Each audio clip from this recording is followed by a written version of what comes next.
ॐ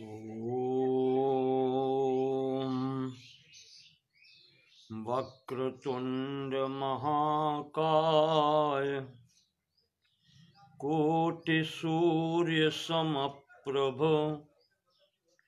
निर्विघ्नं कुरु मे देव सर्वकार्येषु सर्वदा।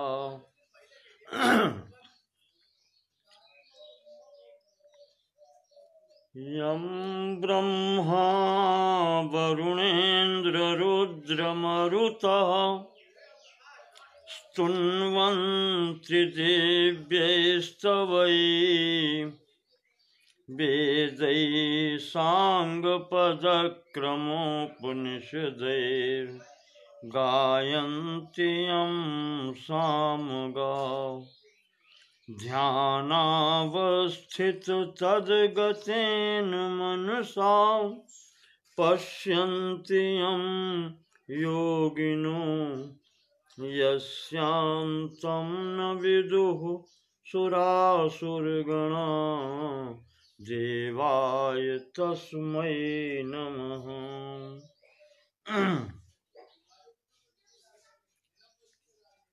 ओंकारबिंदुसंयुक्तं नित्यं ध्यायन्ति योगिनः कामदं मोक्षदं चैव ओंकाराय नमो नमः।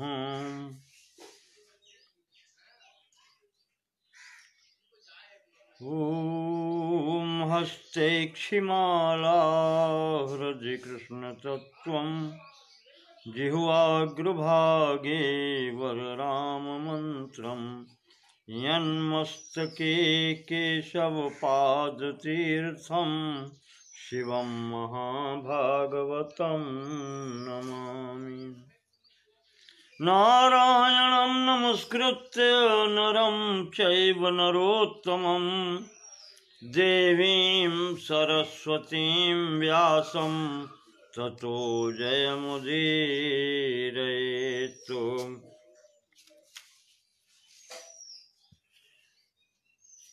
आज परम पावन महाशिवरात्रि का दिन है। भोलेनाथ की यत्र तत्र सर्वत्र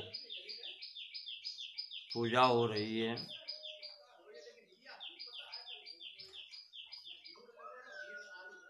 हम भी प्रतिदिन की भांति आज शांति पर्व का 25वां भाग प्रारंभ करते हैं। कल 241 अध्याय तक 24वें भाग में हो गए थे। आज 242वां अध्याय प्रारंभ होता है। व्यास जी शुकदेव जी को उपदेश दे रहे हैं। उसी क्रम में शुकदेव जी पूछते हैं, क्षरात् प्रभृतियः सर्गः सगुणानि इंद्रियाणि च बुद्ध्यैश्वर्यात् सर्गोऽयं प्रधानश्चात्मनः श्रुतम्। भूय एव तु लोकेऽस्मिन् सद्वृत्तिं कालहेतुकीं यथा यया सन्तः प्रवर्तन्ते तदिच्छाम्यनुवर्तितुम्। वेदे वचनमुक्तं तु कुरु कर्म त्यजेति च कथमेतद्विजानीयाम् तच्च व्याख्यातुमर्हसि।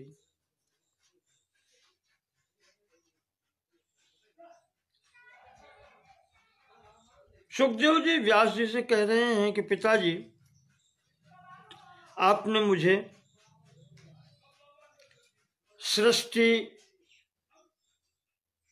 और संहार के विषय में बताया, सृष्टि और प्रलय के विषय में बतलाया। उसके बाद में युगों का काल मान बतलाया, कितने कैसे होता है। कितना समय प्रत्येक युग के लिए होता है और उसमें आचार विचार कैसे होते हैं आपने ये भी बतलाया।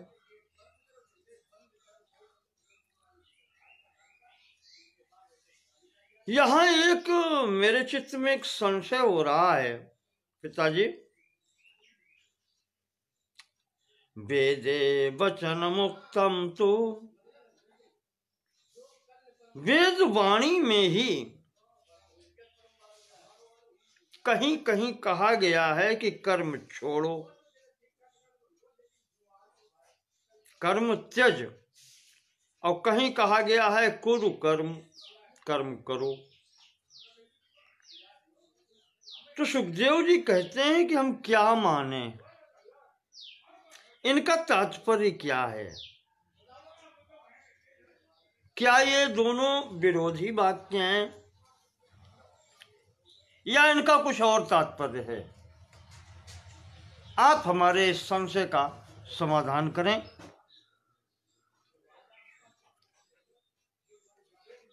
जब भैया आओ भैया, आप जारी रहो, फिर बैठो। हम समझ रहे। तो सुखदेव जी ने पूछा है कि वैदिक साहित्य में कहीं कहा गया कर्म करो, कहीं कहा गया कर्म छोड़ो। जैसे श्रीमद् भागवत के प्रसंग में उसमें आता है, महात्म्य में गोकर्ण जी ने पिताजी से कहा है कि धर्मम भजस्व सततम त्यज लोक धर्मान।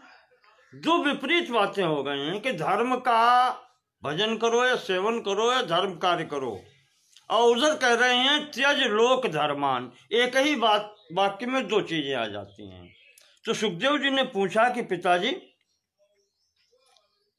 इसका तात्पर्य क्या होता है? दो जब विरोधी बातें एक साथ में हो तो इनका हम तात्पर्य कैसे समझें? ऐसे आप समझाएं जो हमारी समझ में आ जाए। तो व्यास जी कहते हैं, कहा सुखदेव, प्राचीन काल में ब्रह्मा जी ने जिस आचरण का वर्णन किया है उसी को सज्जन पुरुषों ने, महर्षियों ने, ऋषियों ने स्वीकार किया है और उसी का पालन किया जाता है। और वहां जो मार्ग बतलाए गए हैं उन मार्गों पर जो चलता है, कहते हैं कि वो कर्म करते हुए भी न करने के समान हो जाता है। इस कारण से कहीं कहा गया है कर्म करो और कहीं कहा गया है कि कर्म छोड़ो। वो अपने आप छूट जाता है। ब्रह्मचर्येण वै लोकान् जयन्ति परमर्षयः आत्मनश्च ततः श्रेयांस्यन्विच्छन् मनसात्मनि। कुछ ऋषियों ने ब्रह्मचर्य का पालन किया है और उससे सिद्धि पाई है, तो वहां से ये नियम बनाया गया कि जो आत्म कल्याण चाहता हो वो सर्वप्रथम ब्रह्मचर्य का पालन करे। इसके बाद में कहा है कि जो इस मार्ग पर चलता है, परमात्मा मार्ग की तरफ चलने वाले को बने मूल फलाशी च, वन में रह करके कंदमूल फल आदि का खाना पीना चाहिए। तप्यन सुविपुलम तपः, और तपस्या करनी चाहिए। विपुल यानी बहुत भारी तपस्या करनी चाहिए। पुण्यायतनचारी च, पुण्य भूमि पर जाना चाहिए यानी तीर्थ यात्रा करनी चाहिए। भूतानाम अभिहिंसकः, और संपूर्ण प्राणियों पर दया करना चाहिए, किसी की हिंसा नहीं करनी चाहिए।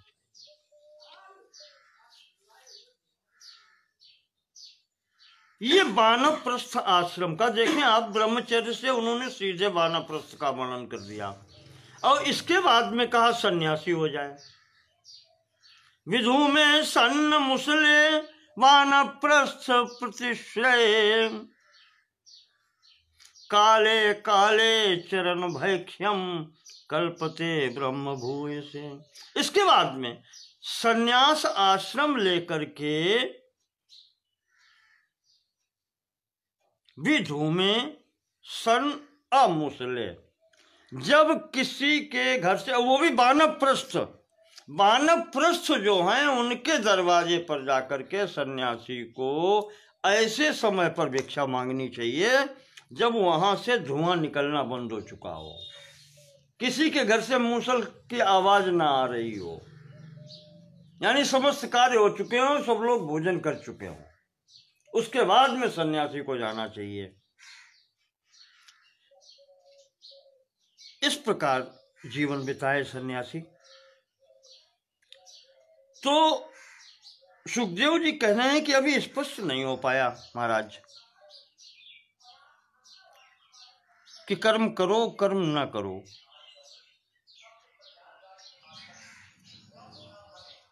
तो व्यास जी कहते हैं कि जो हम कह रहे हैं वेद प्रणीतो धर्म, वेद में जो मार्ग बताया गया है, अगर उस मार्ग पर व्यक्ति चलता है, वैसे आचरण करता है, तो उसके कर्म न करने के जैसे ही होते हैं। ब्रह्मचारी गृहस्थस्य वानप्रस्थोच भिक्षुकः यथोक्तचारिणः सर्वे गच्छन्ति परमां गतिम। कहते हैं ब्रह्मचर्य हो, चाहे गृहस्थ हो, चाहे वानप्रस्थ हो या सन्यासी हो, जैसा उसके लिए बतलाया गया है, शास्त्र में कहा गया है, ब्रह्मा जी ने जो नियम बनाया है, उसके अनुसार जो कार्य करते हैं उनको परम गति की प्राप्ति होती है। अब उसमें करना क्या क्या चाहिए, कुछ छुटपुट आपको बता दें। ब्रह्मचर्य पालन करते हुए उसमें बताया गया है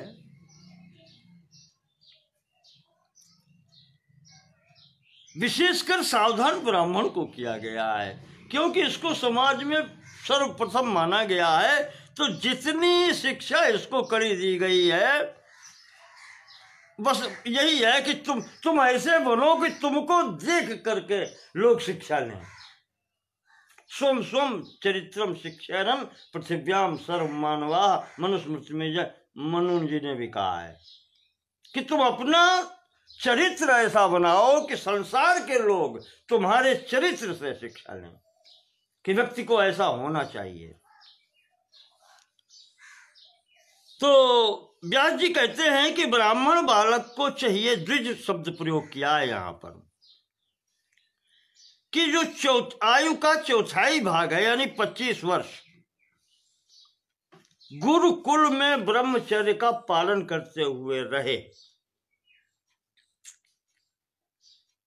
गुरु वा गुरुपुत्रे वा वसे धर्मार्थ कोविदा, वहां रहे और गुरु हो या गुरुपुत्र हो उनके साथ में वहां पर रहे।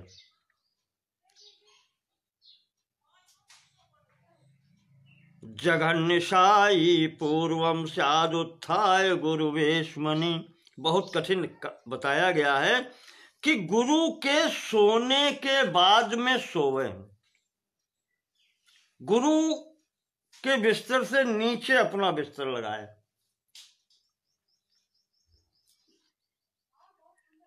उनके जागने से पहले जागे। यच्च शिष्येण कर्तव्यम कार्यम दासेन वा पुनः, वो सब कर्म करे जो घर में रह करके नौकर कर सकता है। शिष्य को वो सब कार्य गुरु के लिए करना चाहिए।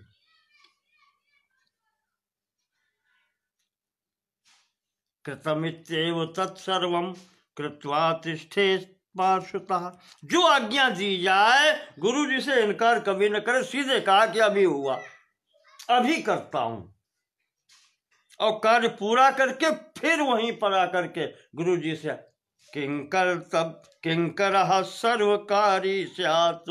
महाराज फिर क्या करें और क्या करें, इस तो करा है काम, जो करके आया है उसकी सूचना भी दे, यहाँ कार्य हो गया है, और कोई कार्य हो तो बताएं।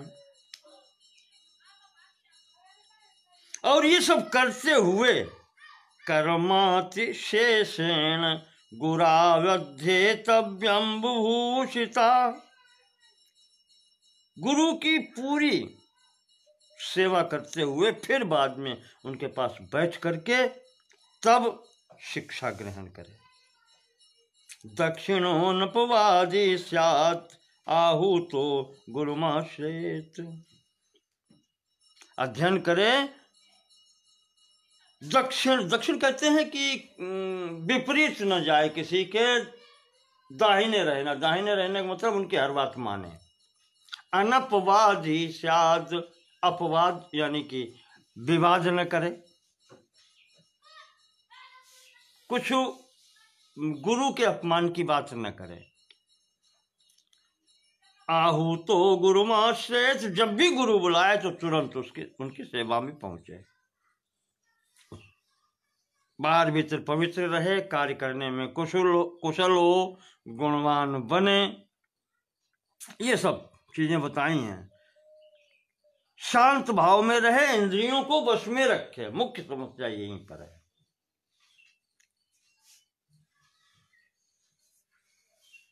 ना भुक्तवत चाशनीयाद, जब तक आचार्य भोजन न कर लें तब तक भोजन न करें, उनके भोजन करने के बाद में भोजन करें। उनके बैठने से पहले स्वयं न बैठे, यानी वो जब बैठ जाए तब बैठे, और सोने से पहले बता चुके हैं, उनके सोने के बाद सोए और जागने से पहले जागे। पैर छूने का तरीका बताया है, दाहिने हाथ से दाहिना चरण और बाएं हाथ से बायां चरण छूकर प्रणाम करें। उसकी स्थिति यूं बनती है, दाहिने हाथ से दाहिना पैर जाएगा, बाएं से बायां जाएगा, इस तरीके से प्रणाम करना चाहिए। इस प्रकार से रह करके शास्त्रों में अन्य भी जो जितने नियम बताए गए हैं ब्रह्मचारी के लिए, उन सब का पालन करे तथा गुरु के समीप ही रहे 25 वर्ष की अवस्था तक, और इसके बाद में वैदिक अध्ययन करके तब गुरु की आज्ञा लेकर चाहे तो गृहस्थ आश्रम में प्रवेश करें। धर्मतः धर्मलब्धैर्युतो दारैर् अग्निन् उत्पाद्य यत्नतः द्वितीयम् आयुषो भागम गृह मेधि भवेत् व्रती। धर्म पूर्वक पत्नी का पाणी ग्रहण करके अग्निन् उत्पाद्य यत्नतः, अग्नि की स्थापना करें। पहले अपने यहाँ प्रतिदिन यज्ञ होती थी, हवन होता था, और यही अग्नि जो यहाँ पर स्थापित की जाती है विवाह के समय, जो जहाँ हवन होता है, ये अग्नि गार्हपत्य अग्नि कही जाती है, गृहस्थ की अग्नि है, और ये अंतिम तक रहती है।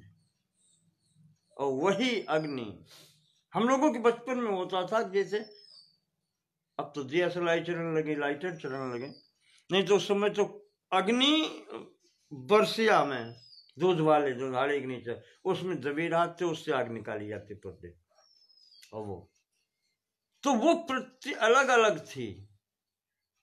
घर की बड़ी बूढ़ी किसी को मांगने देती नहीं थी, पहले चूल्हे में जलाए लें, उसके बाद में वो गृहस्थ की अग्नि होती थी, और उसी में हवन किया जाता था प्रतिदिन, और वही अग्नि अंतिम समय में घाट पे जाती थी उसके साथ है। तो ये स्थितियां थी गृहस्थ के लिए। तो यहाँ पर भी ये बताया गया है कि पत्नी के साथ में रहे, नित्य अग्निहोत्र करे, और यहाँ पर गृहस्थ का नियम भी बहुत ब्राह्मण के लिए है। ये बताया गया 4 प्रकार से जीवन निर्वाह कर सकता है। सुन लो आपको। प्रथम है कोठे भर अनाज का संग्रह करे, कुसूल धान्य प्रथम। कोठा कहते वो नहीं, बखारी घर के छोटी बनाई जाती है, इतना अन्न संग्रह कर सकता है, इससे अधिक नहीं। ये प्रथम। दूसरे वो हैं कुंभल धान्य स्वनंतरम। कुंभ माने घड़ा, उतनो ही धान्य को संग्रह करे। तीसरे वो हैं अश्वस्तनोथ, आज भर का ही हो, कल के लिए नहीं, कल होगा देखा जाएगा, इतना संग्रह रखे, केवल आज का काम चल जाए। और चौथी स्थिति है कापोतिम आश्रितो वृत्तिमा हरेत। कपोती वृत्ति का यासी कबूतर की वृत्ति, दाना चुगना बीनना जहां मिल जाए। सर्वश्रेष्ठ वृत्ति यही मानी गई है जो ब्राह्मण के लिए है। और उसमें 2 तरीके होते थे। एक स्थिति ये होती थी जैसे खेतों में अपने यहाँ जब फसल कट जाए और शीला बीनने वाले शीला बीन लें, उसके बाद में जो बच रहे वो बीन के इकट्ठा करना। और ऐसे, या फिर बाजार इत्यादि में जब बाजार उठ जाए उस समय वहां जो दाने रह जाते उनको उठाना। ये भी कपोती वृत्ति या उन वृत्ति कहते हैं जो सबसे शेष है, जिसकी किसी को जरूरत ना हो। इस दाने से किसी के चित्त में कष्ट नहीं होगा, सबसे अच्छी वृत्ति ये मानी जाती है। और ये अगर इस पर विद्वान चले तो कहते हैं कि जो चाहे वो प्राप्त कर सकता है, उसके यानी पाप का उसके पास कोई लेश मात्र हो ही नहीं सकता उससे। ये बताया गया है गृहस्थों के लिए। फिर वो कहते हैं कि रसोई कभी भी अपने लिए अकेले के लिए न बनावे। जो भी, अब वही मतलब जो भी सामने आ जाए, जो भी अतिथि तो बताया गया है। और जितने घर में हैं, परिवार में हैं, सब भोजन कर लें, तब सबसे बाद में उसके मुखिया को भोजन करना चाहिए कि सबको मिला या नहीं, चाहे नौकर भी क्यों न हो। ये पिछले दिनों बता चुके हैं कि भोजन 2 तरीके का, या भोजन में भेद नहीं होना चाहिए। भोजन घर में एक प्रकार का ही होना चाहिए, चाहे वो घर के मालिक के लिए हो, चाहे घर के नौकर के लिए हो, चाहे अतिथि के लिए हो, और चाहे कोई दूसरे के लिए हो। भोजन में भेद नहीं करना चाहिए कि एक के लिए अच्छा और एक के लिए थोड़ा डाउन स्टैंडर्ड कर दिया, नहीं। भोजन जो हो वो सबके लिए एक जैसा हो। ये गृहस्थ की साधना बताई गई है और वही यहां पर बताया गया है। अच्छा, ब्राह्मण के लिए कहा गया 6 कर्म थे। पढ़ना पढ़ाना, यज्ञ करना कराना, दान देना और दान लेना। महाराज व्यास जी ने सावधान कर दिया था कि अंतिम कर्म जो बताए गए हैं, दान देना और दान लेना, जहां तक हो सके तो बचावे, न ले न दे, चक्कर मिलना पड़े इसके। लेकिन अगर लेना ही पड़े तो उसे खर्च ऐसी जगह पर करे, व्यय ऐसी जगह पर करे। पहली बात तो ये जिसे आवश्यकता हो उसकी सहायता करे, और अच्छे उस पर नहीं, जो अच्छे स्वभाव का हो, बढ़िया आदमी हो, विपत्ति में हो उसकी सहायता करे। गीता में कहा गया है देश, काल और पात्र, इन 3 का विचार करके दान जो दिया जाता है वही सही होता है कि कहां हम दे रहे हैं, वो स्थान, समय कैसा है, समय वो है कि खाने का समय है, व्यक्ति भूखा है, उसे नहीं मिल रहा, ये समय का स्थिति होती है। और फिर पात्र कैसा है? कुछ स्थितियां ऐसी होती हैं कि जैसे उनका दक्षिण भारत के संत नामदेव के बारे में आता है कि गंगा जल लेकर के वहां चढ़ाने जा रहे थे, रास्ते में गधा प्यास से तड़प रहा था, सब लोग छोड़ के चल दिए, महाराज ने उस गधे को ही गंगा जल पिला दिया वहां पर, उनकी वैसे ही पूजा हो गई। ये है देश काल और पात्र के अनुसार दान करना, वही सबसे अच्छा माना जाता है। जिसको मिलना चाहिए उसको दीजिए। गृहस्थ पुरुष के लिए कहा गया है कि घर में लड़ाई न करे, अपनी स्त्री से प्रेम करे, जितेंद्रिय बने, किसी के गुणों में दोष न ढूंढे, पहली बात तो यह है। और उसके बाद में ऋत्विज, पुरोहित, आचार्य, मामा को सबसे पहले नाम लिया है, अतिथि, शरणागत, वृद्ध, बालक, रोगी, वैद्य, जाति के कुटुंब के भाई, संबंधी, बंधु बांधव, माता पिता, कुटुंब की कोई भी स्त्री, भाई, पुत्र, पत्नी, पुत्री और सेवक समूह के साथ कभी भी विवाद न करे। कोई नहीं बच्चों, मतलब जहां तक हो सके किसी से विवाद न करे। जो इन सबके साथ एतान विमुच्य संवादान सर्व पापै विमुच्यते, उससे कोई पाप हो ही नहीं सकता, इतना ध्यान रखें। व्यास जी कहते हैं कि जो इनसे सीधे सीधे हार मान ले संसार में वही जीत जाता है। एतैर्जितस्तु जयति, जो इनके द्वारा जितने गिनाए हैं इनके द्वारा जीत लिया जाता है, वास्तव में संसार में विजयी वही है।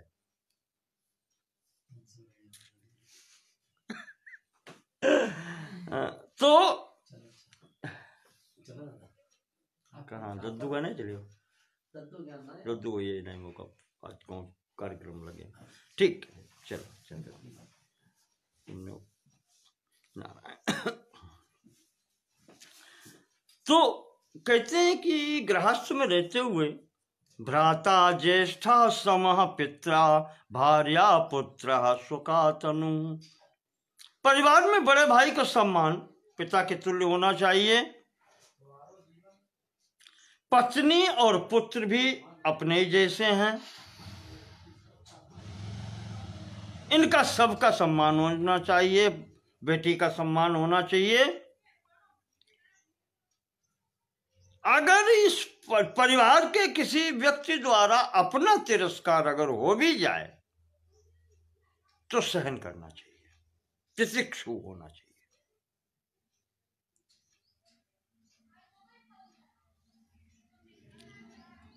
कहते हैं इस प्रकार से जो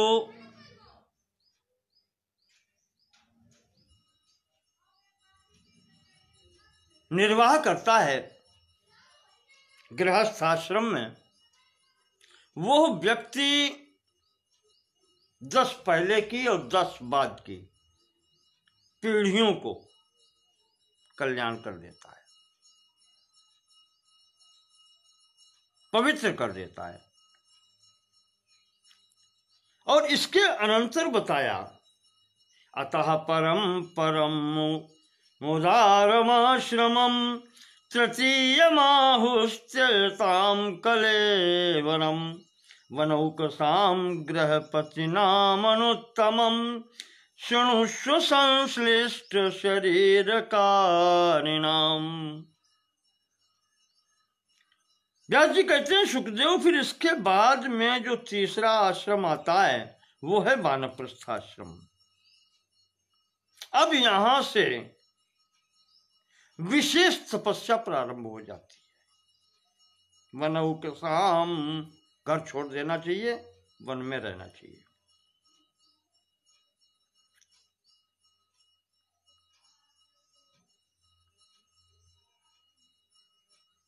यहां से शरीर त्याग की विधि प्रारंभ हो जाती है। 50 वर्ष तक, 25 से लेकर 50 वर्ष तक गृहस्थाश्रम है, इसके बाद में वानप्रस्थाश्रम है। हमारे सनातन धर्म में चलने की तैयारी यहां से ही प्रारंभ हो जाती है कि अपने घर वापस जाना भी। तपस्या यहीं से, वैसे तो जीवन भर ब्राह्मण का काम ही तपस्या है।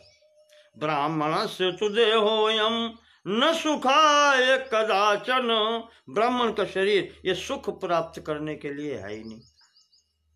महाराज मनु ने भी कहा है, भीष्म जी ने भी कहा है, ये शरीर, ब्राह्मण का शरीर सुख प्राप्त करने के लिए नहीं।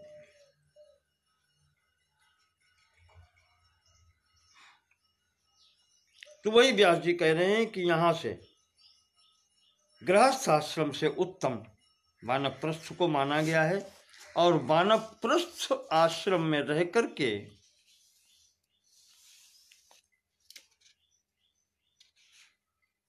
आगे की क्रिया बनावे। तो सुखदेव जी के पूछने पर व्यास जी ने कहा, भीष्म जी ने भी बतलाया युधिष्ठिर को कि गृहस्थस्तु यदा पश्येद बलि पलितमात्मनः अपत्यस्यैव चापत्यम वनमेव तदाश्रयेतु। व्यास जी कहते हैं कि गृहस्थ पुरुष यदा पश्येद बलि पलितमात्मना, बाल सफेद होने लगे,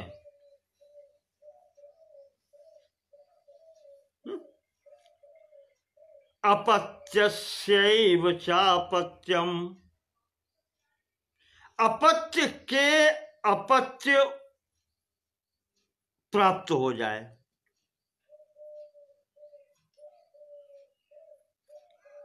पौत्र, पुत्र की संतान भी जब समक्ष आ जाए तो व्यास जी कहते हैं अपनी आयु का तीसरा भाग व्यतीत करने के लिए फिर वन में चला जाए।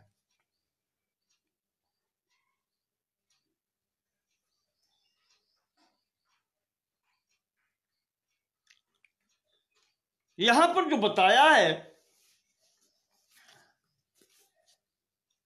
कहा है बाल सफेद हो जाएं और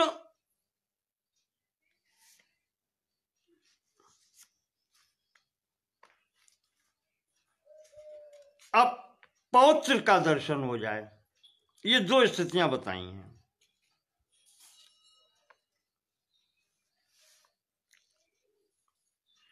और इसी में महाभारत में ही आया है कि गृहस्थस्तु यदा पश्येतु, ये तो यही आ चुका है। बलि पलितमात्मनः अपत्यस्यैव चापत्यम तदारण्यम समाश्रयेतु। एक स्थान पर और आया है कि उत्पाद्य पुत्रान अनुऋणांश कृत्वा, पिता का कार्य क्या है गृहस्थ में कि उत्पाद्य पुत्रान, संतान प्राप्त करे, पुत्रों को उत्पाद, पुत्र समक्ष आ जाएं, जाते समय तक गृहस्थ आश्रम छोड़ने के समय तक अनुऋणांश कृत्वा, पुत्रों के ऊपर कोई ऋण न छोड़ के जाए। इस संसार में अपना लिया हुआ ऋण स्वयं देकर के जाए, पुत्रों के लिए छोड़ के ना जाए। वृत्तिम च तेभ्यो नु विधाय कांचेतु, और तुम्हारे निमित्त से ये संतान आई है तो तुम्हारा ये भी कर्तव्य बनता है कि इनकी आजीविका के लिए कुछ व्यवस्था करके जाओ। तो पुत्रों का उत्पन्न कर देना ही काफी नहीं है, कहा उनको अनऋण बना के जाओ, उनके ऊपर कोई ऋण नहीं छोड़ के जाना है, उनकी आजीविका का प्रबंध करो। स्थाने कुमारी प्रतिपाद्य सर्वा, और पुत्रियों को उनके घर तक पहुंचाओ। स्थाने कुमारी प्रतिपाद्य सर्वा, जो पुत्रियां हैं उनको भी उनके पतियों को सौंप दो, यानी उनका विवाह करो। अरण्य संसोत मुनिर्बुभूषित, ये कार्य, इतना कार्य करके तब घर छोड़ के बन जाना अच्छा लगता है, तब मुनि बनना अच्छा लगता है, तब वानप्रस्थ आश्रम अच्छा लगता है। गृहस्थ की ये जिम्मेदारी है। पुत्र पुत्रियां जब हों तो पुत्रों के लिए उनके ऊपर ऋण न छोड़कर जाए, उनकी आजीविका का प्रबंध करके जाए, और पुत्रियां जितनी हों उनका विवाह करके तब घर छोड़ना चाहिए। ये मर्यादा है गृहस्थ धर्म की।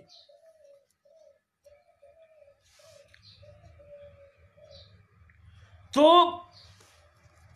व्यास जी कहते हैं कि इस प्रकार से रह करके वानप्रस्थ आश्रम में जाए। वानप्रस्थ के भी उसी प्रकार से तपस्या बताई गई है, नित्य हवन करें,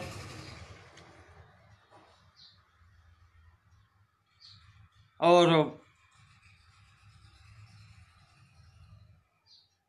गृहस्थ से अधिक तप करना है इस आश्रम में। और इसके बाद में चतुर्थ आश्रम में जाने के लिए जब स्थिति बने, मानव प्रस्थ की स्थिति पूर्ण हो जाए, 25 वर्ष ये भी थी, तो अब 75 वर्ष के बाद में सन्यास की दीक्षा ले, यहां से एकाकी हो। मानव प्रस्थ तक पत्नी का संग हो सकता है, पत्नी साथ में रह सकती है, सहचरी रह सकती है, पर अब सन्यास में एकाकी जीवन होता है।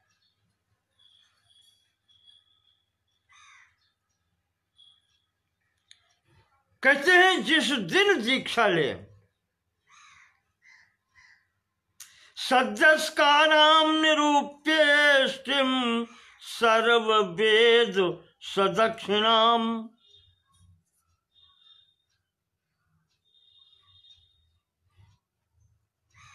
एक दिन में तुरंत यज्ञ करके और अपना संपूर्ण दान कर दे, कुछ न रखे अपने पास। संपूर्ण दान करने का मतलब, अब वानप्रस्थ से आप सन्यास में जा रहे हैं, घर में बच्चों का ऐसा दान नहीं किया जाता, वो तो आप छोड़ के, गृहस्थ में जो छोड़ दिया बच्चों के लिए वो तो सब उसका है, अब उसमें कोई नहीं। अब यहाँ पर वानप्रस्थ में जो है वहाँ अगर कुछ है आपके पास, तो यहाँ है कि बस जिस दिन सन्यास दीक्षा हो उस दिन यज्ञ करके सर्वस्व दान, अपने पास कुछ नहीं रहना, यहां से एकाकी रहे।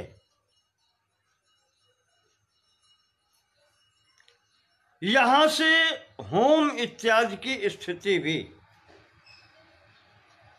समाप्त हो जाती है, अग्नि को भी अपने में ही स्थापित कर ले, ये बताया गया है।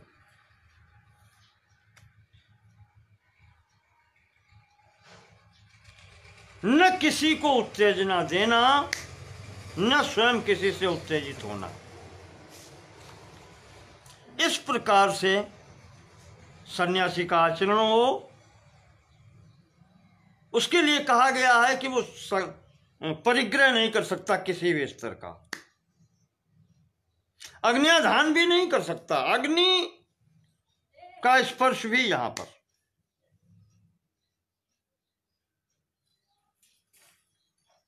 लिखा है कि कहीं आश्रम न बनावे, एकाकी रहे, जन समुदाय से बच के रहे, यानी प्रतिष्ठा से बहुत दूर रहे, किसी भी प्रकार का भोग ग्रहण न करे, इंद्रियों की बात न माने। भोग ग्रहण करने का मतलब भोजन तो करना पड़ेगा, जैसा मिल जाए। भोजन के समय ग्राम में या बस्ती में जाए, अन्यथा कभी भी नगर में या ग्राम में नहीं जाना चाहिए।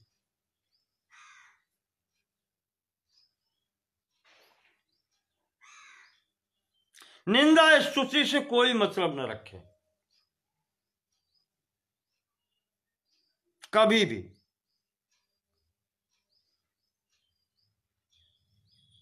जीवन जो शेष रह गया है वो केवल धर्म के लिए हो। और धर्म क्या है? धर्म वो मार्ग है जिससे भगवत प्राप्ति हो। व्यास जी कहते हैं कि जिसका अंत का जीवन इस प्रकार से व्यतीत होता है,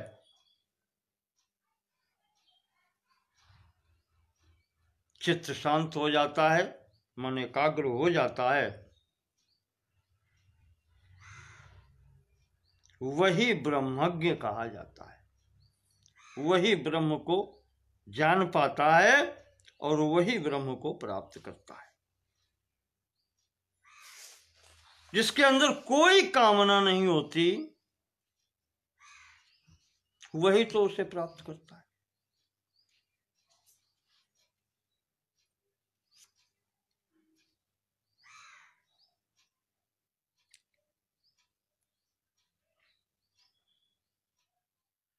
ऐसे सन्यासी को आरोष मोह समलोष्ट कांचन प्रहीण कोशो गत संधि विग्रह अपेत निंदा स्तुतिर प्रिया प्रिय चरणुदासीन वदेश भिक्षुक। ऐसा सन्यासी जिसके ऊपर क्रोध और मोह का कोई प्रभाव नहीं होता, मिट्टी का ढेला और सोना समान जिसकी दृष्टि में होता है, प्रहीण कोशो, धन खजाने का भी कोई अभिमान नहीं होता है, संधि विग्रह से भी मुक्त होता है। न किसी से संधि न किसी से विग्रह, वो तो उदासीन रहता है।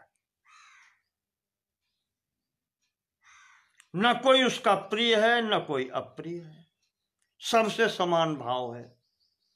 जो सन्यासी इस प्रकार से उदासीन की भांति विचरण करता है, बस वही सन्यासी है।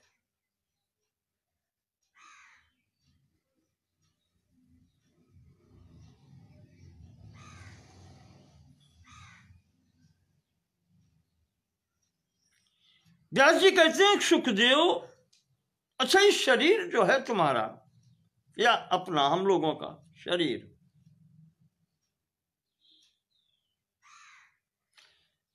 संसार में जब लोग कह देते हैं कि ये मर गया, तो इसमें परिवर्तन तो कोई नहीं दिखाई देता। देह वही है, इंद्रियां वही हैं, सब कुछ वही है, और ये सब प्रकृति के विकार हैं। मैंने आपको पहले बताया था, मूल प्रकृति सतोगुण तमोगुण रजोगुण युक्त त्रिगुणात्मिका होती है। उसके बाद में वो मूल प्रकृति कही जाती है, उससे उत्पन्न होने वाला अव्यक्त, या उसको महातत्व कहते हैं, महातत्व और अहंकार दो हुए, और उसके बाद में 5 तन्मात्राएं। ये 7 जो हैं ये प्रकृति विकृतियां कही जाती हैं। प्रकृति भी है, विकृति भी है। विकृति इसलिए है कि प्रकृति से उत्पन्न है, मूल प्रकृति के विकार हैं, इसलिए ये विकृति कही जाती हैं 7। और चूंकि ये आगे और विकार उत्पन्न करती हैं, इस कारण से ये प्रकृति भी कही जाती हैं, इसलिए प्रकृति विकृति इनका नाम दिया गया है। और इसके बाद में जो 16 तत्व हैं,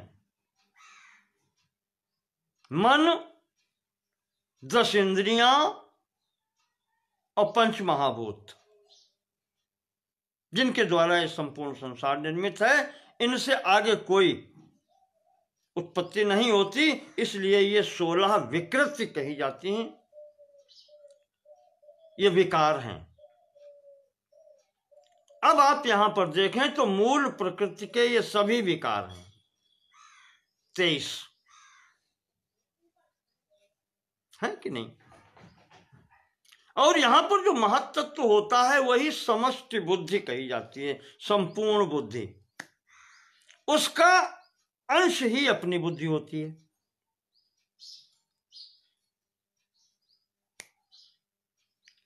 और ये महत्तत्व, और जब परमात्मा कह लें या आत्मा और बुद्धि का जो पास पास रहना होता है, दोनों विपरीत हैं। एक जड़ है, मूल प्रकृति त्रिगुणा अवस्था जो है वो जड़ आती है, उसी से उत्पन्न है। ये बुद्धि जड़ है और आत्मा चैतन्य, शुद्ध चैतन्य अवस्था है।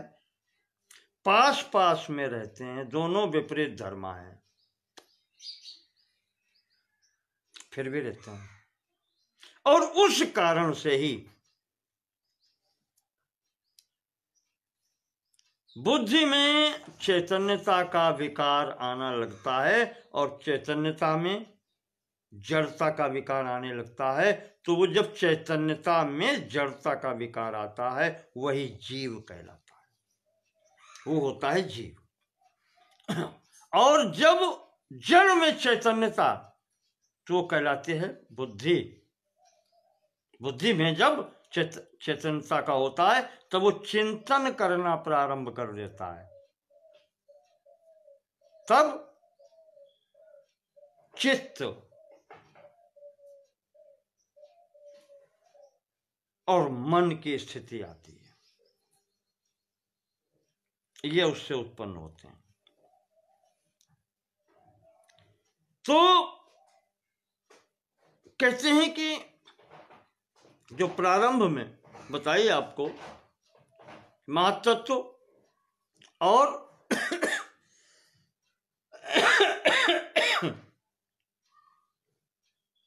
और अहंकार, और उसके बाद में तन्मात्राएं, ये विकृतियां जो बतलाई, ये तन्मात्राएं ही सूक्ष्म भूत या विषय कहे जाते हैं। तो व्यास जी कहते हैं कि इनके ही मिश्रण से फिर आगे स्थूल भूत बनते हैं, वही पंच महाभूत कहे जाते हैं। तो कहा कि पंच महाभूत जो हैं इनसे सूक्ष्म है विषय, और विषयों से भी सूक्ष्म है मन। अहंकार वही मन कहते हैं, बुद्धि और मन नहीं, मन आगे आता है, ठीक है, मन आगे की स्थिति में आता है, अहंकार से आगे। तो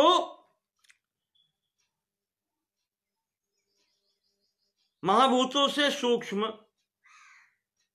तन्मात्राएं, तन्मात्राओं से सूक्ष्म मन, और मन से भी सूक्ष्म है बुद्धि। जो जितना सूक्ष्म होता जाता है, शक्ति उसमें ही बढ़ती जाती है। बंदूक की गोली में जो शक्ति है उससे कहीं अधिक शक्ति एक परमाणु को तोड़ने से प्राप्त होती है, जिसे एटम बम कहते हैं। सूक्ष्म है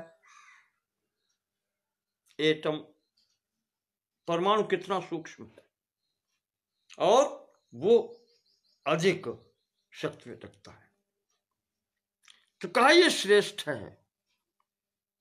बुद्धि से भी वो जीव श्रेष्ठ है, उसकी आत्मा श्रेष्ठ है। जीव श्रेष्ठ है, और उससे भी श्रेष्ठ कहते हैं वो प्रकृति है, मूल प्रकृति। क्योंकि ये जीव क्यों हुआ? जीव इसीलिए हुआ, नहीं तो आत्मा था, ईश्वर अंश था। इस पर प्रकृति का प्रभाव पड़ गया।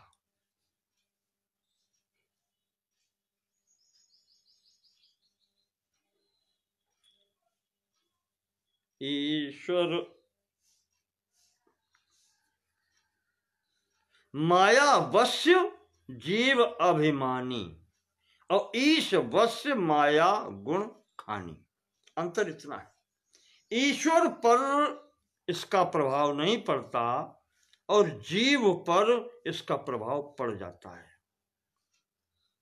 इसीलिए वो जीव है और वो परमात्मा है।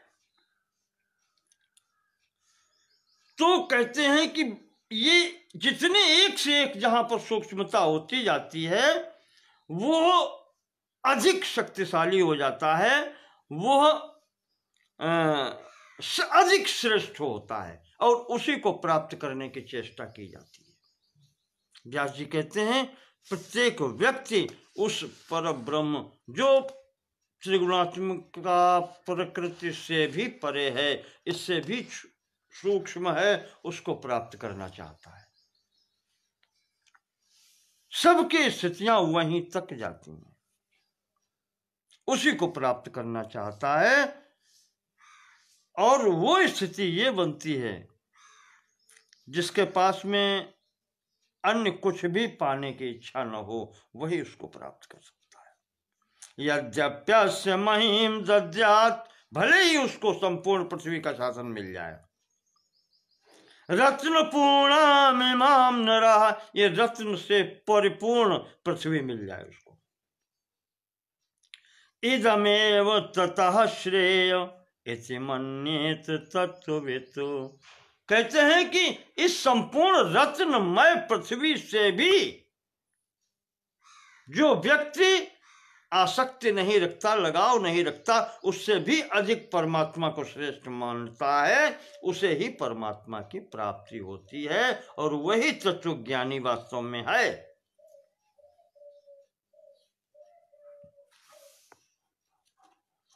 इस प्रकार से व्यास जी कह रहे हैं कि यच्युते मनसि वर्तते परम यत्र चास्ति तव संशयः क्वचित्। सुखदेव, जो तुमने प्रश्न किया था कि कर्म करो या न करो, उसका तात्पर्य अब यहां से लगाओ। उस परमात्म तत्व की प्राप्ति के लिए जो कर्म करना है वह करो। उसका अर्थ वैदिक मंत्र का ये होता है, जहां लिखा है कि कर्म करो, कर्म करो, उसका तात्पर्य ये है। और जहां ये लिखा है कि कर्म छोड़ो, कर्मम त्यज, वहां के लिए ये है कि संसार मार्ग की ओर जाने वाले, आवागमन के चक्र में फंसाने वाले ऐसे कर्मों का त्याग करो। और यही गोकर्ण जी ने अपने पिताजी को बतलाया है श्रीमद् भागवत महात्म्य में कि धर्मम भजस्व सततम त्यज लोक धर्मान।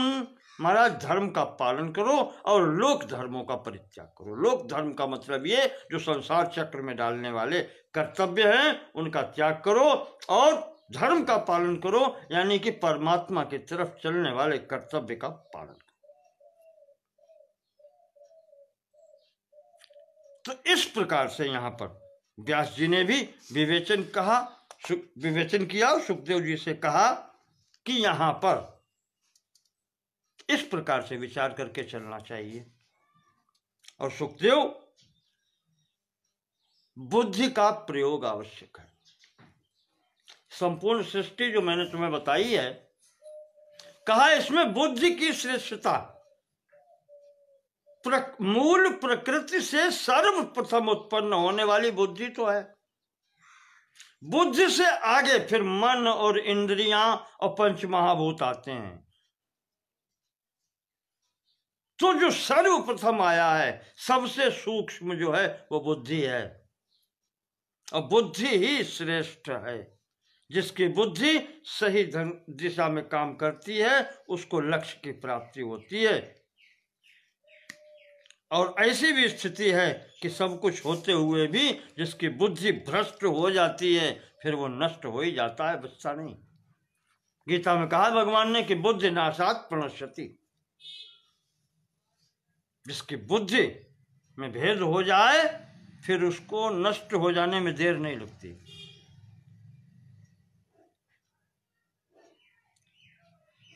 बुद्धि का प्रयोग सदैव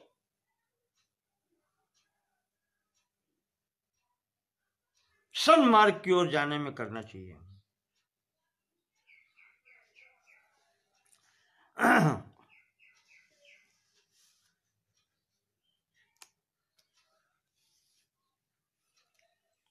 एतद् वै जन्म सामर्थ्यम ब्राह्मणस्य विशेषतः आत्मज्ञानम समस्यैव पर्याप्तम तत्परायणम। ये बुद्धि का प्रयोग है। इसको सोचो, ब्राह्मण का शरीर, मैंने आपसे कहा पहले, न सुखाए कदाचन। ब्राह्मण का शरीर सुख के लिए नहीं है। और यहां पर यही विचार रखना है जो मनु जी ने बताया है। एतद्देश प्रसूतस्य सकाशादग्र जन्मनः, मनुस्मृति में कहा है, इस देश में उत्पन्न होने वाले अग्र जन्मा व्यक्तित्व, अग्र जन्मा जो का सर्वप्रथम जन्म हुआ है, ब्राह्मणों से मुखम आसीत। ब्राह्मण जो परमात्मा के मुख से उत्पन्न हुए हैं, उनका चरित्र कैसा होना चाहिए कि स्वम स्वम सरिक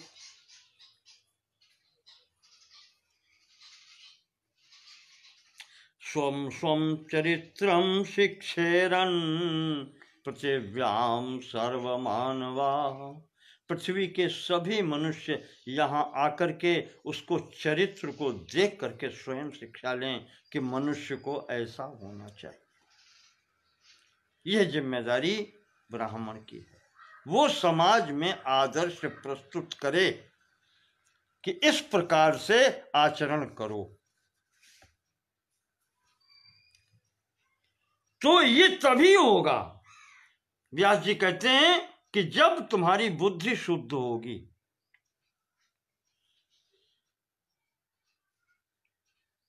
यत् करोत्यनभिसन्धि पूर्वकम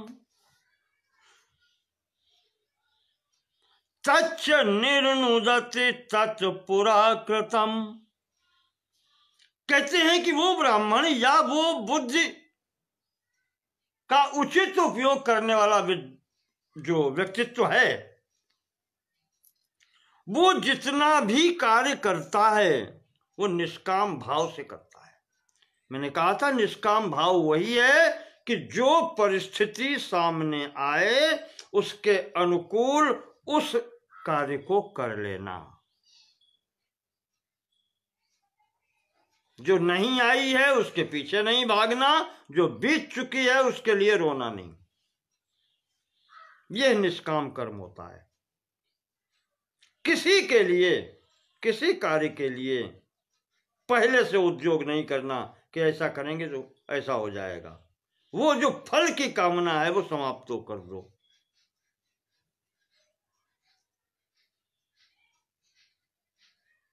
हमें याद आता है एक संत का वचन कि दुकान बंद करनी है, अब चलानी नहीं है।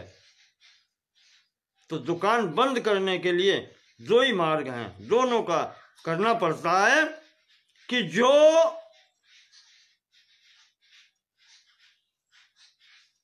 कर्जा दूसरा व्यक्ति आपसे ले गया है उसका माफ कर दो। लेने के चक्कर में न पतो, दे दिया गया जाने दो, कहा उसका कर्जा माफ कर दो। और जो अपने ऊपर दूसरे व्यक्ति का कर्जा है, ऋण है,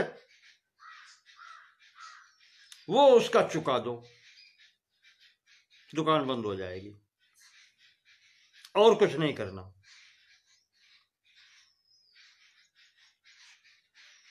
बीते हुए कल पर रो नहीं, आने वाली कल की चिंता मत करो, और जो सामने परिस्थिति आ गई है उसके अनुसार कार्य कर लो। कैसे? इस प्रकार न प्रियम तदुभयम न चाप्रियम, कोई उसमें रोना धोना नहीं, चाहे प्रिय हो चाहे अप्रिय हो।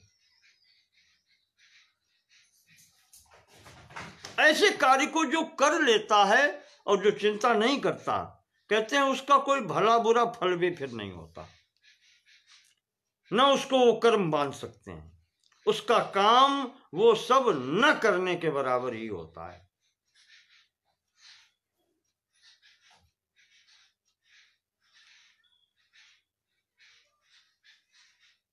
तो काम करते हुए भी उसका कार्य निष्काम हो जाता है, फिर उसका कोई फल नहीं होता। और जब फल नहीं होता तो दोबारा भोगने के लिए जन्म नहीं लेना पड़ता, आवागमन से छुटकारा मिल जाता है।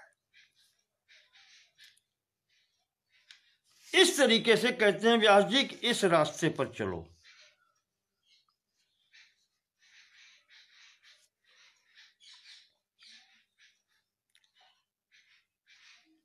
जब तक जीव के ऊपर वो चढ़ा रहता है अज्ञान का आवरण, तब तक उसे पता ही नहीं लगता कि मैं कौन हूं, कहां से आया। और जब ये कर्म आप करने लगते हैं, निष्कामता की ओर बढ़ने लगते हैं, जब इंद्रियों को इतनी छूट नहीं देते हैं कि इधर उधर भागें, नहीं चाहिए, कुछ भी नहीं चाहिए, जब ये आप लेकर चलते हैं तो मन जब एकाग्र होने लगता है, मन हिलना डुलना जब बंद करता है, उसी से बुद्धि शुद्ध होती है। और बुद्धि जब शुद्ध हो जाती है फिर कुछ भी बाकी नहीं रहता। बुद्धि जब शुद्ध हो जाती है तो वो तो जड़ है, वो शांत हो जाएगी तो जीव फिर जीव न रह करके आत्मा हो जाएगा। और वही आत्मा वो फिर सबको देखता है। आत्मा और परमात्मा दोनों फिर एक जैसे हैं।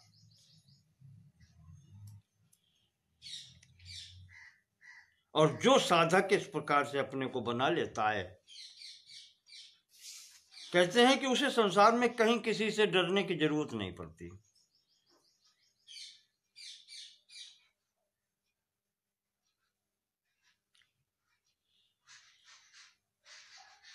किसी की उसको न वो किसी से डरता है। जब वो किसी को डराता नहीं तो डरेगा क्यों?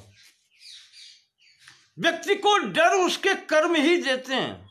और जब वो ऐसे कर्म ही नहीं करता, दूसरे किसी जीव को डराता ही नहीं है, तो उसे स्वयं भी किसी से डरना नहीं पड़ता।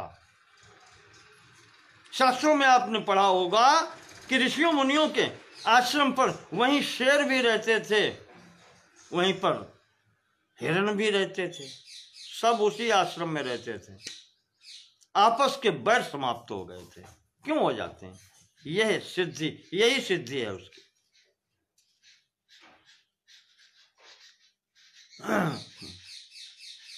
और हम भी यही कहते हैं कि मेरी अपने आप मूल्यांकन अगर करना पड़े, व्यक्ति वैसे अपना स्वयं का मूल्यांकन नहीं कर पाता, उसका मूल्यांकन दूसरे ही करते हैं। पर फिर भी अगर बुद्धि शुद्ध है तो अपना मूल्यांकन स्वयं करके देखो। कैसे करो? एक ही मार्ग है। संसारिक कोई भी व्यक्ति किसी भी प्रकार से कष्ट में, संसारिक तो कष्ट में होगा ही,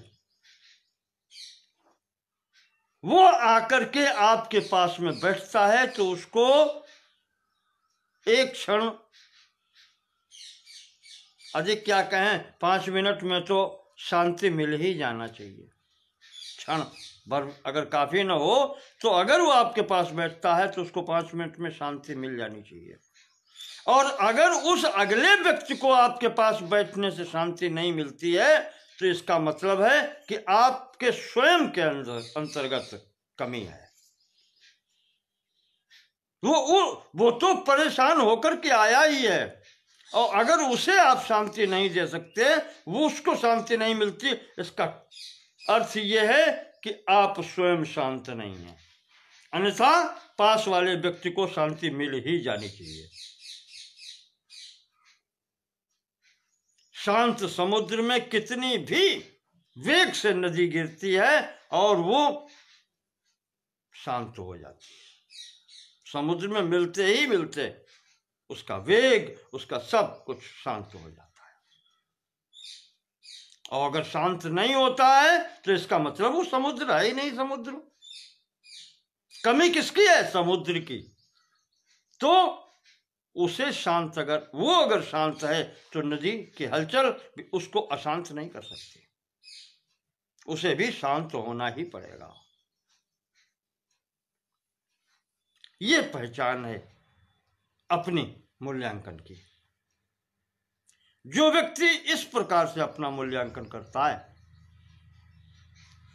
और अपने अवगुण स्वयं देखता है और उनका निराकरण करता है, वही व्यक्ति परमात्मा को प्राप्त करता है।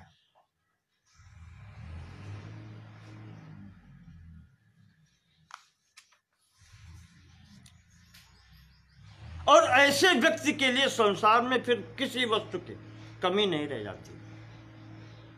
ये संसार ऐसा है, ये प्रकृति परमात्मा के पीछे क्यों भागती है? क्योंकि उसको कुछ नहीं चाहिए।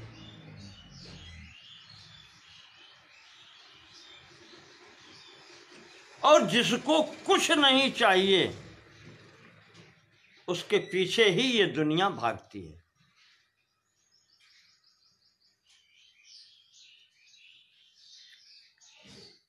आप दुनिया के पीछे भागेंगे, दुनिया आगे आगे भागेगी, आप पीछे होंगे। और इसकी तरफ से मुंह फेर लीजिए कि मुझे तेरी आवश्यकता नहीं है, और विपरीत दिशा में भाग लीजिए। आप देखो कि पूरी दुनिया आपके पीछे भागेगी, भागती है।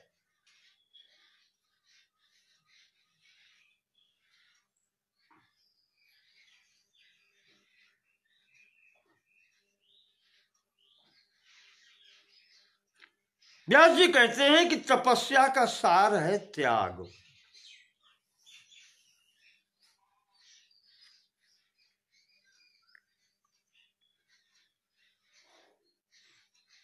त्याग अगर नहीं है तो फिर कुछ है नहीं।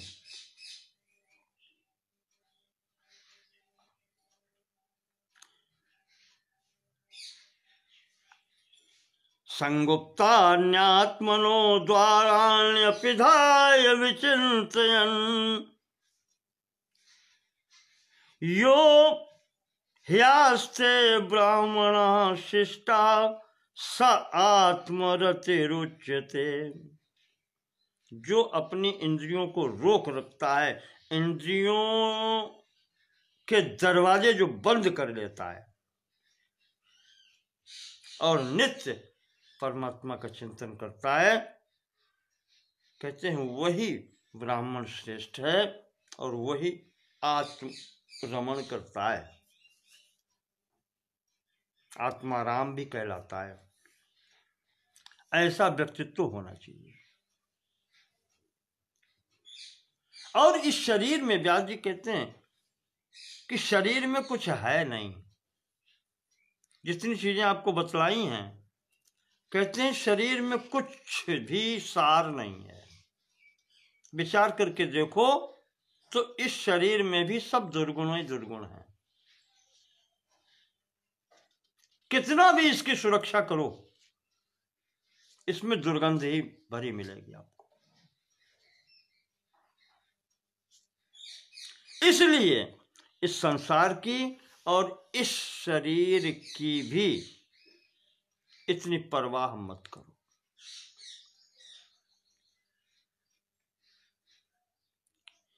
तुम अलग हो, शरीर अलग है। ये पूरे प्रकरण से पीछे से समझाते चल रहे हैं।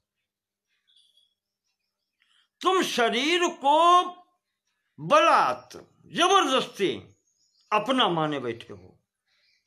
अपना वो होता है जो सदैव अपने साथ रहे, और ये शरीर सदैव नहीं रहता। या तो आप इसे छोड़ देते हैं या ये आपको छोड़ देता है। छूट ही जाता है तो अन्य सांसारिक संबंधों की तो बात ही क्या करें।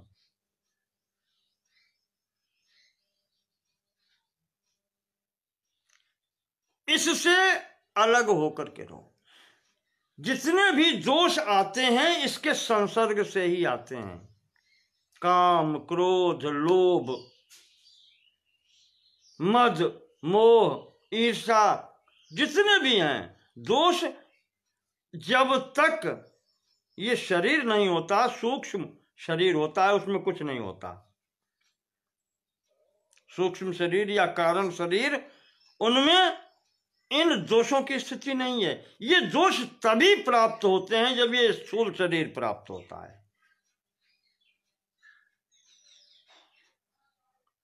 तो कहते हैं कि इससे बच करके रहो।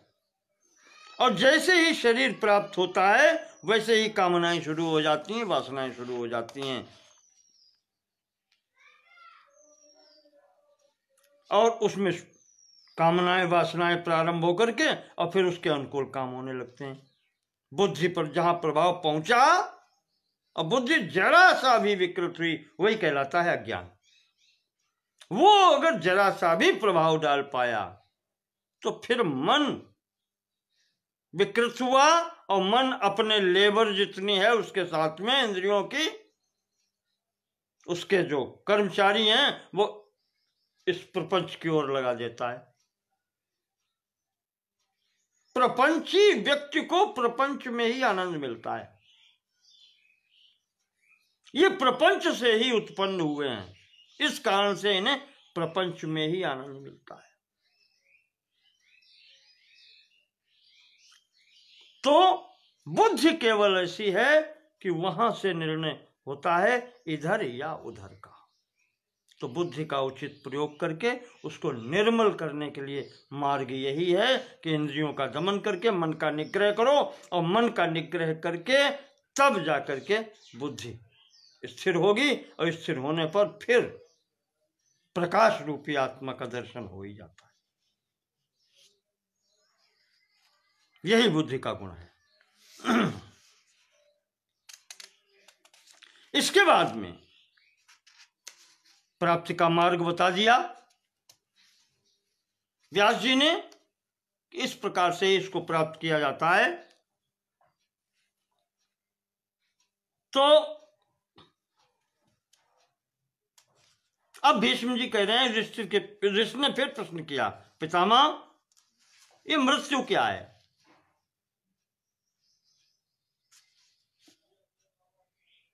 इतने लोग यहां पर लोग कहते हैं मर गए, ये मृत्यु है क्या?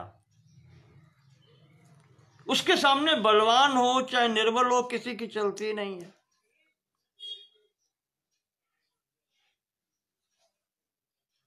आज मुझे ये सब जो बलवान थे निर्बल थे सब चले गए। लोग कहते हैं कि मृत्यु ने खा लिया। मृत्यो सर्वहरश्याम उद्भवश्च भविष्यताम। ये मृत्यु है क्या? तो पितामह ने बताया कि युधिष्ठिर, सर्वप्रथम ब्रह्मा जी जब सृष्टि कर रहे थे तो सृष्टि करते समय उन्होंने जब सृष्टि प्रारंभ की तो सृष्टि इतनी उत्पन्न हो गई, कहीं कोई स्थान ही नहीं रहा कि आगे अब ये जगह कहां से रहे और लोग कहां से आ सकेंगे। पूरी त्रिलोकी अवरुद्ध हो गई।